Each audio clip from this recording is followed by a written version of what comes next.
किसी भी केस को समझने के लिए 5 स्टेप्स में अपनी केस फाइल चेकलिस्ट बनाइए। Step 1, basic case details, case title, number, court और जज का नाम और पार्टीज। यह आपका फ्रेमवर्क बनाता है।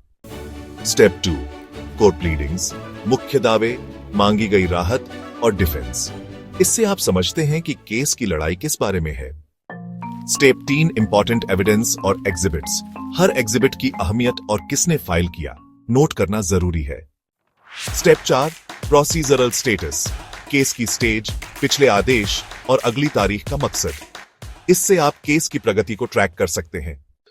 स्टेप 5 की इश्यूज और आपके नोट्स, किन मुद्दों पर फोकस करना है, कहां कमजोरियां हैं और आपकी तैयारी क्या होनी चाहिए। इस चेकलिस्ट से आप केस पर पकड़ मजबूत कर सकते हैं, चाहे आप लॉ स्टूडेंट हो या junior lawyer.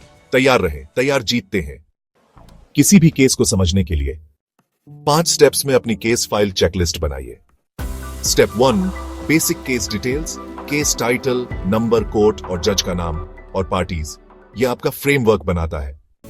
Step 2, court pleadings, मुख्य दावे, मांगी गई राहत और डिफेंस। इससे आप समझते हैं कि केस की लड़ाई किस बारे में है। स्टेप 3, इंपॉर्टेंट एविडेंस और एग्जिबिट्स। हर एग्जिबिट की अहमियत और किसने फाइल किया नोट करना जरूरी है। स्टेप 4, प्रोसीजरल स्टेटस, केस की स्टेज, पिछले आदेश और अगली तारीख का मकसद। इससे आप केस की प्रगति को ट्रैक कर सकते हैं। स्टेप 5 की इश्यूज और आपके नोट्स, किन मुद्दों पर फोकस करना है, कहां कमजोरियां हैं और आपकी तैयारी क्या होनी चाहिए।